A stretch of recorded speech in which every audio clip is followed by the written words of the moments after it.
ओम नमः शिवाय।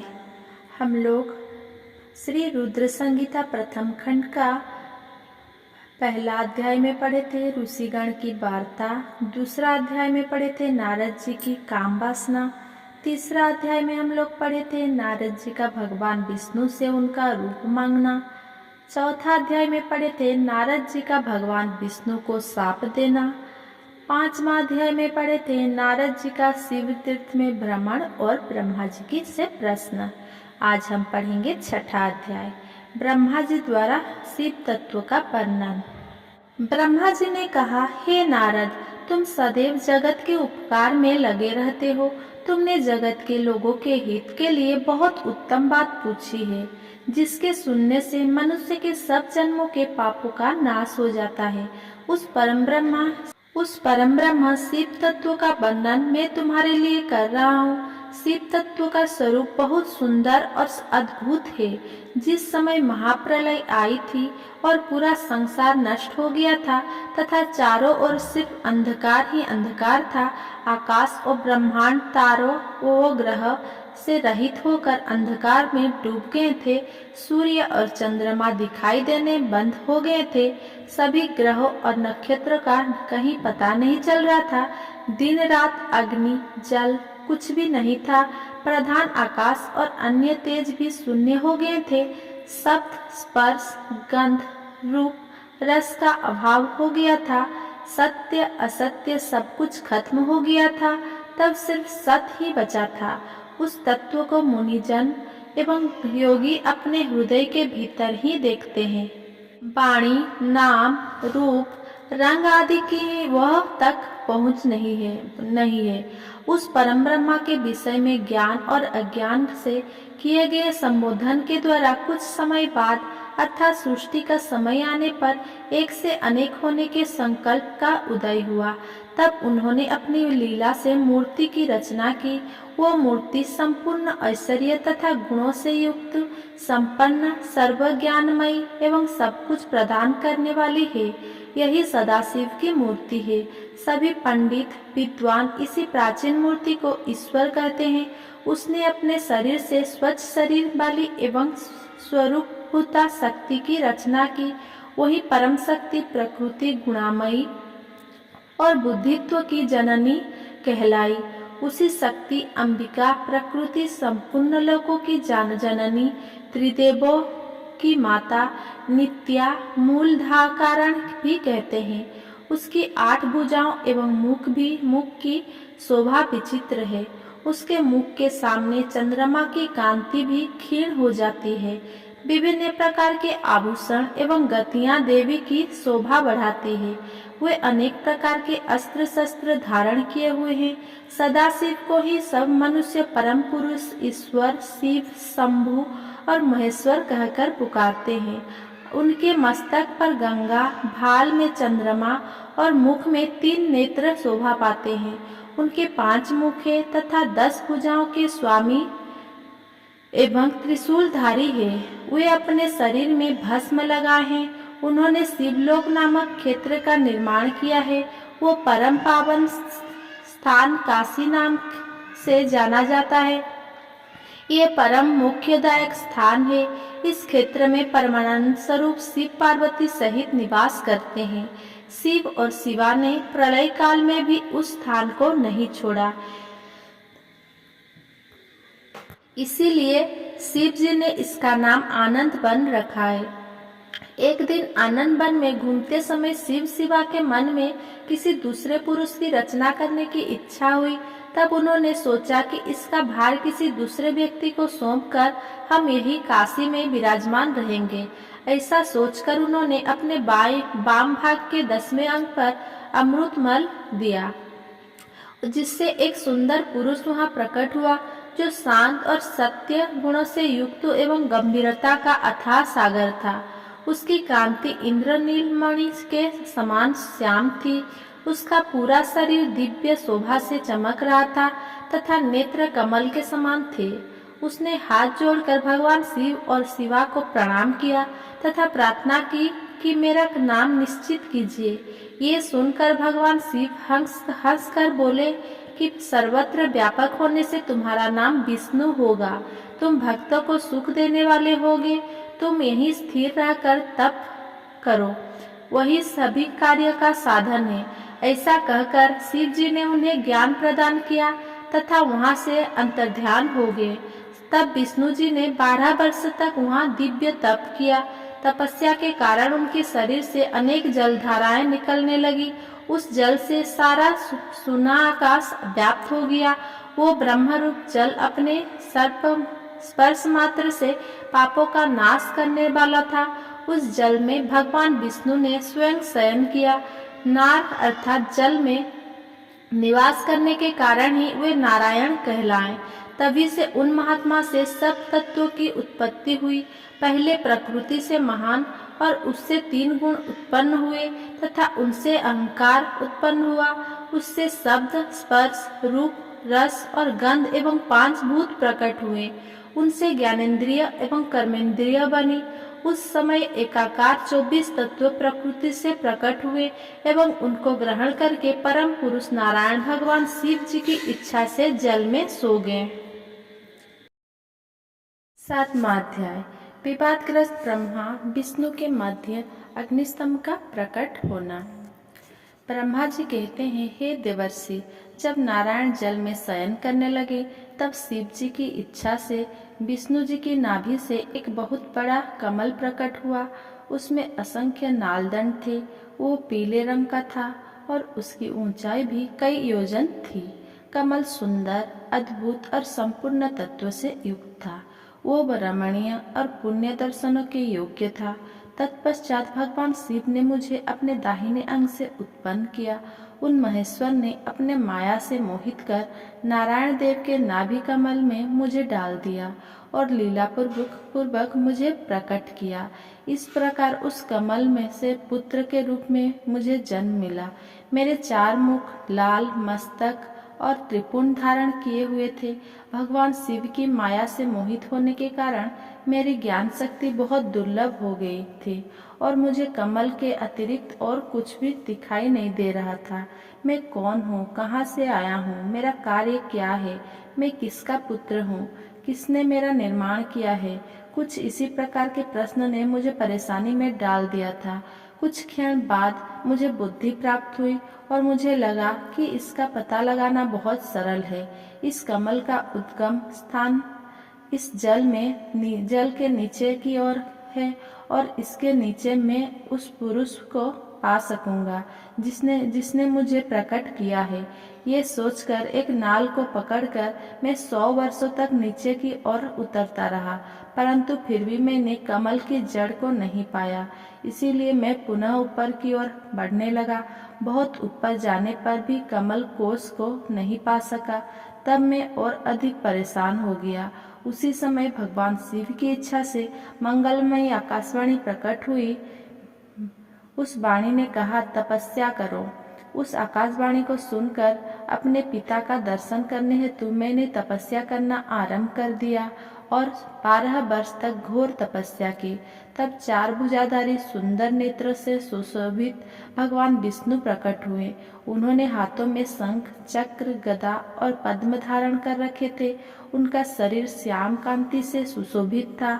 उनके मस्तक पर मुकुट विराजमान था तथा उन्होंने पीताम्बर वस्त्र और बहुत से आभूषण धारण किए हुए थे। वे करोड़ों कामदेव के समान मनोहर दिखाई दे रहे थे और सांवली और सुनहरी आभा से शोभित थे। उन्हें वहां देखकर मुझे बहुत हर्ष और आश्चर्य हुआ। भगवान शिव की लीला से हम दोनों में विवाद छिड़ गया कि हम में बड़ा कौन है। उसी समय हम दोनों के बीच में एक ज्योतिर्मय लिंग प्रकट हो गया। हमने उसका पता लगाने का निश्चय किया। मैंने ऊपर की ओर और विष्णु जी ने नीचे की ओर। उस स्तंभ के आरंभ और अंत का पता लगाने के लिए चलना आरंभ किया, परंतु हम दोनों को उस स्तंभ का कोई और छोर नहीं मिला। थक कर हम दोनों अपने उस स्थान पर आ गए। हम दोनों ही शिव जी की माया से मोहित थे। श्रीहरि ने सभी ओर से परमेश्वर शिव को प्रणाम किया। ध्यान करने पर भी हमें कुछ ज्ञात ना हो सका। तब मैंने और श्रीहरि ने अपने मन को शुद्ध करते हुए अग्निस्तंभ को प्रणाम किया। हम दोनों कहने लगे, महाप्रभु, हम आपके स्वरूप को नहीं जानते। आप जो भी है, हम आपको नमस्कार करते हैं। आप शीघ्र ही हमें अपने असली रूप में दर्शन दें। इस प्रकार हम दोनों अपने अहंकार को भूलकर भगवान शिव को नमस्कार करने लगे। ऐसा करते हुए 100 वर्ष बीत गए। 8वां अध्याय। ब्रह्मा विष्णु को भगवान शिव के दर्शन। ब्रह्मा जी बोले, मुनि श्रेष्ठ नारद, हम दोनों देवता घमंड को भूलकर निरंतर भगवान शिव का स्मरण करने लगे। हमारे मन में ज्योतिर्लिंग के रूप में प्रकट परमेश्वर के वास्तविक रूप का दर्शन करने की इच्छा और प्रबल हो गई। शिव शंकर गरीबों के प्रतिपालक, अहंकारियों को गर्व को चूर करने वाले तथा सबके अविनाशी प्रभु है। वे हम पर दया करते हुए हमारे उपासना से प्रसन्न हो गए। उस समय वहाँ उन सूरश्रेष्ठ से ओम नाद स्पष्ट रूप से सुनाई देता था। उस नाद के विषय में मैं और विष्णु जी दोनों यही सोच रहे थे कि ये कहाँ से सुनाई पड़ रहा है। उन्होंने लिंग के दक्षिण भाग में सनातन आदिपवर्ण आकार का दर्शन किया, उत्तर भाग में उकार का, मध्य भाग में मकार का और अंत में ओम नाद का साक्षात दर्शन एवं अनुभव किया।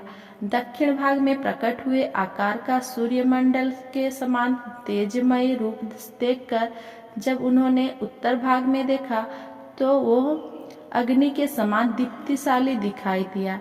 तत्पश्चात ओम को देखा जो सूर्य और चंद्रमंडल की भांति स्थित थे और जिनके शुरू एवं अंत का कुछ पता नहीं था, तथा सत्यानंद और अमृत स्वरूप परम ब्रह्मा परायण ही दृष्टिगोचर हो रहा था।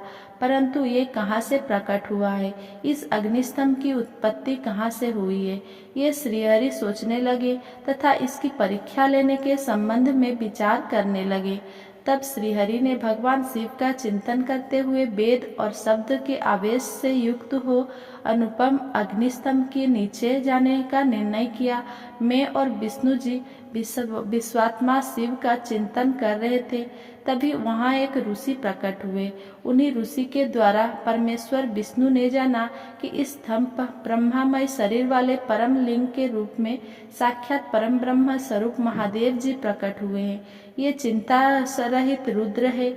परम ब्रह्म परमात्मा शिव का पाचक प्रणव ही है। वो एक सत्य परम कारण आनंद अकृत ब्रह्मा जी का बोध होता है। दूसरे अक्षर ओकार से सभी के कारण श्रीहरि विष्णु को बोध होता है। तीसरा अक्षर मकार से भगवान शिव का ज्ञान होता है। ओकार सृष्टिकर्ता, ऊकार मोह में मार डालने वाला और मकार नित्य अनुग्रह करने वाला है। मकार अर्थात भगवान शिव बीजी अर्थात बीज के स्वामी है, तो ओकार अर्थात ब्रह्मा जी बीज है। उकार अर्थात विष्णु जी योनि है। महेश्वर बीजी और योनि है। इन सभी को नाद कहा गया है। बीजी अपने बीज को अनेक रूपों में विभक्त करते हैं। बीजी भगवान शिव के लिंग से उकार रूप योनि से में स्थापित होकर चारों तरफ ऊपर की ओर बढ़ने लगा। वह दिव्य अंडों कई वर्षों तक जल रहे थे। हजारों वर्षों के बाद भगवान शिव ने इस अंडों को 2 भागों में विभक्त कर दिया। तब इसके 2 भागों में से पहला सूर्यमंडल कपाल ऊपर की ओर स्थित हो गया, जिससे स्वर्गलोक उत्पन्न हुआ, तथा कपाल के नीचे के भाग से 5 तत्वों वाली पृथ्वी प्रकट हुई। उस अंडों से चतुर्भुज ब्रह्मा उत्पन्न हुए, जो समस्त लोकों के सृष्टा है। भगवान महेश्वर ही ओ उ वो म त्रिविध रूपों में वर्णित थे। इसीलिए ज्योतिर्लिंग स्वरूप सदाशिव को ओम कहा गया है। इसकी सिद्धि जयदुर्वेद में भी होती है। देवेश्वर शिव को जानकर विष्णु जी ने भक्ति संभूत मंत्रों द्वारा उत्तम एवं महान अद्भुत के से सुशोभित भगवान शिव की स्तुति करनी शुरू कर दी। इसी समय मैंने और विश्वपालक भगवान विष्णु ने एक अद्भुत और सुंदर रूप देखा, जिसके 5 मुख, 10 भुजा, कर्पूर के समान गौरवन, परम कांतिमय, अनेक आभूषणों से विभूषित, विभूषित महान उदार महावीयमान और महापुरुष के लक्षणों से युक्त था और जिसके दर्शन पाकर मैं और विष्णु जी धन्य हो गए। तब परमेश्वर महादेव भगवान प्रसन्न होकर अपने दिव्ययन रूप से स्थित हो गए। ओकार उनका मस्तक और आकार ललाट है। इसका दाहिना और इकार बायां नेत्र है। उकार दाहिना और उकार बायां कान है। त्रकार दाया और त्रकार बायां गाल है। लू ली उनकी नाक के छिद्र है। एकार और एकार अनेक दोनों होठों है। ओकार और ओंकार उनकी दोनों दंत पंक्तियां है। ओम और ओह देवाधिदेव शिव के लाल तालु है। क आदि 5 अक्षर उनके दाहिने 5 हाथ है और च आदि बाएं 5 हाथ है। त और ट से शुरू 5 अक्षर उनके पैर है। पकार पेट है। फकार दाहिना और बकार बायां पार्श्व भाग है। भकार कंधा। मकार हृदय है। हकार नाभि है। ये से स तक के 7 अक्षर 7 धातुएं हैं जिनसे भगवान शिव की शरीर बना है। इस प्रकार भगवान महादेव और भगवती उमा के दर्शन कर हम दोनों कृतार्थ हो गए। हमने उनके चरणों में प्रणाम किया। तब हमें 5 कलाओं से युक्त ओंकार जनित मंत्र का साक्षात्कार हुआ। तत्पश्चात महादेव जी ओम तत्वमसि महावाक्य दृष्टिगोचर हुआ जो परम उत्तम मंत्र रूप है। इसके बाद धर्म और अर्थ का साधक बुद्धि स्वरूप 24 अक्षरीय गायत्री मंत्र प्रकट हुआ जो पुरुषार्थ रूपी फल देने वाला है। तत्पश्चात मृत्युंजय मंत्र, फिर पंचाक्षर मंत्र तथा दक्षिणामूर्ति और चिंतामणि का साक्षात्कार हुआ। इन 5 मंत्रों को विष्णु भगवान ने ग्रहण कर जपना आरंभ किया। ईसो के मुकुटमणि ईशान है जो पुरातत्व पुरुष से हृदय को प्रिय लगने वाले, जिनके चरण सुंदर है, जो शाम को आभूषण के रूप में धारण करते हैं, जिनके पैर और नेत्र सभी और है, जो मुझ ब्रह्मा के अधिपति, कल्याणकारी तथा सृष्टि पालन एवं संहार करने वाले हैं। उन वरदायक शिव की मेरे साथ भगवान विष्णु ने प्रिय वचनों द्वारा संतुष्ट चित्त से स्तुति की। 9वां अध्याय देवी उमा एवं भगवान शिव का प्राकट्य एवं उपदेश देना। ब्रह्मा जी बोले, नारद, भगवान विष्णु द्वारा की गई अपनी स्तुति सुनकर कल्याणमय शिव बहुत प्रसन्न हुए और देवी उमा सहित वहां प्रकट हो गए। भगवान शिव के 5 मुख थे और हर मुख में 3-3 नेत्र थे। मस्तक में चंद्रमा, सिर पर जटा तथा संपूर्ण अंगों में विभूति लगा रखी थी। 10 भुजा वाले गले में नीलकंठ आभूषण से विभूषित और माथे पर भस्म का त्रिपुंड लगाए थे। उनका यह रूप मन को मोहित करने वाला और परम आनंदमयी था। महादेव जी के साथ भगवती उमा ने भी हमें दर्शन दिए। उनको देखकर मैंने और विष्णु जी ने पुनः उनकी स्तुति करनी शुरू कर दी। तब पापों का नाश करने वाले तथा अपने भक्तों पर सदा कृपा दृष्टि रखने वाले महेश्वर ने मुझे और भगवान विष्णु को श्रास से वेद का उपदेश दिया। तत्पश्चात उन्होंने हमें गुप्त ज्ञान प्रदान किया। वेद का ज्ञान प्राप्त कर कृतार्थ हुए विष्णु जी और मैंने भगवान शिव और देवी के सामने अपने दोनों हाथ जोड़कर नमस्कार किया तथा प्रार्थना की।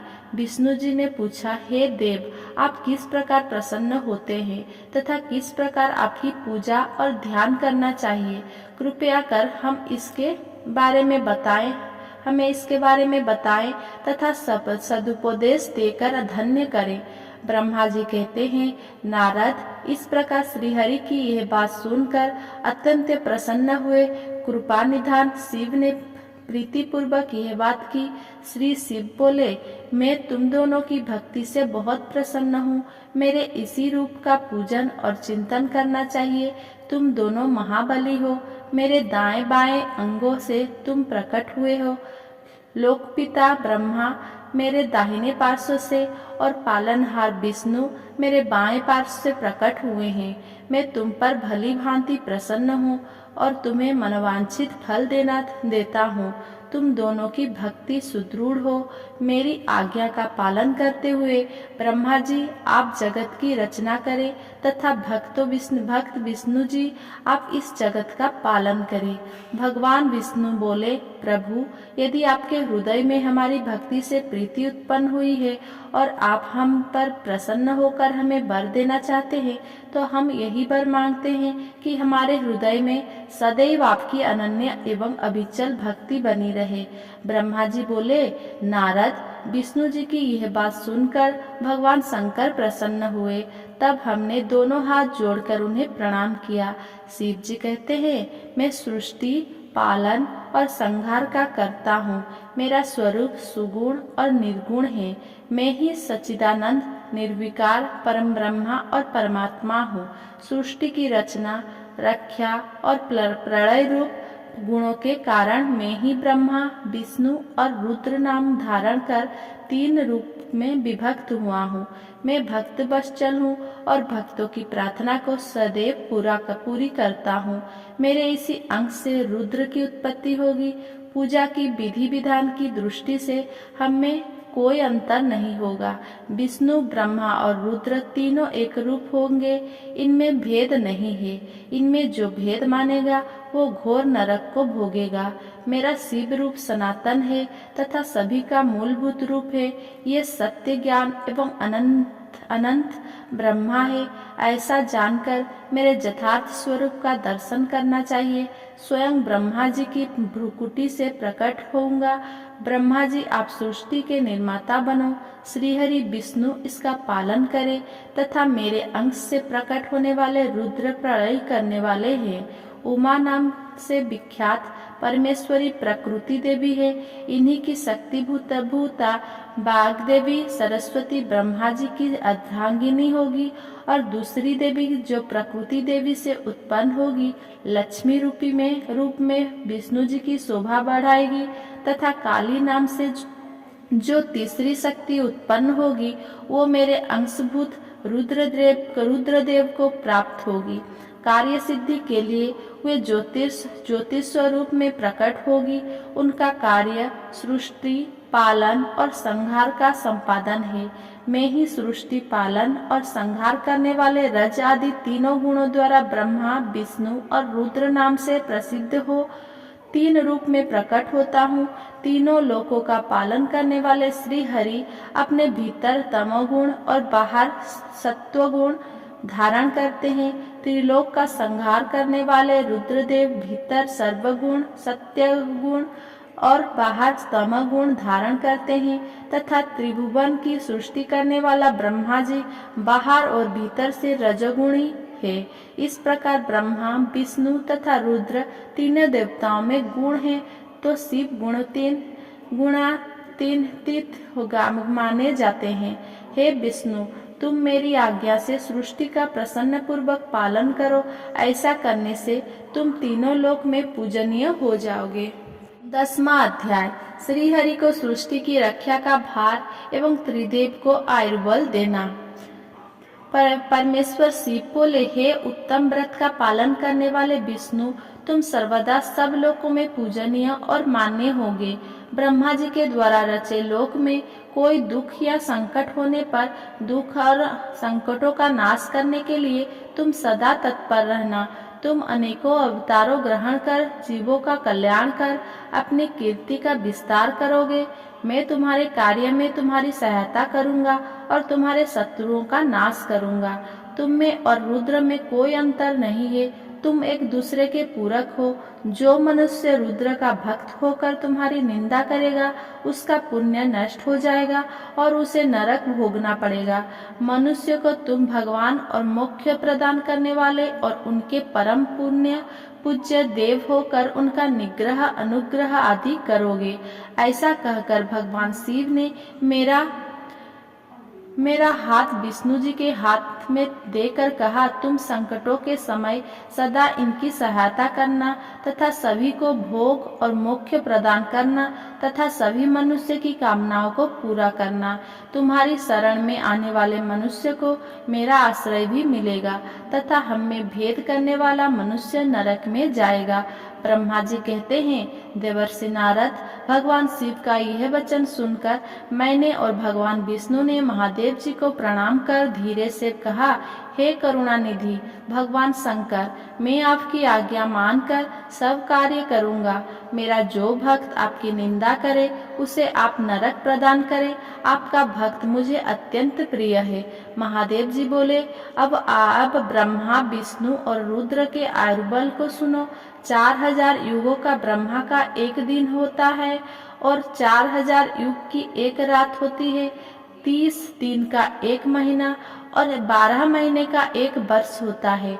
इस प्रकार के वर्ष प्रमाण से ब्रह्मा की 100 वर्ष की आयु होती है और ब्रह्मा का एक वर्ष विष्णु का एक दिन होता है। वो भी इसी प्रकार से 100 वर्ष जिएंगे तथा विष्णु का एक वर्ष रुद्र के एक दिन के बराबर होता है और वो भी इसी क्रम से 100 वर्ष तक स्थित रहेंगे। तब शिव के मुख से एक ऐसा श्वास प्रकट होता है जिसमें उनके 21,600 दिन और रात होते हैं।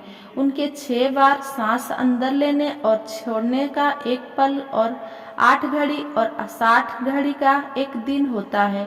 उनके सांस की कोई संख्या नहीं है, इसीलिए वो अक्षय है। अतः तुम मेरी आज्ञा से सृष्टि का निर्माण करो। उनके वचनों को सुनकर विष्णु जी ने उन्हें प्रणाम करते हुए कहा कि आपकी आज्ञा मेरे लिए शिरोधार्य है। ये सुनकर भगवान शिव ने उन्हें आशीर्वाद दिया और अंतर्ध्यान हो गए। उसी समय से लिंग पूजा प्रारंभ हो गया। धन्यवाद। अगर मेरा ये वीडियो आपको पसंद आया हो तो मेरा चैनल को लाइक, कमेंट, शेयर करें और मेरे चैनल को सब्सक्राइब करें। धन्यवाद।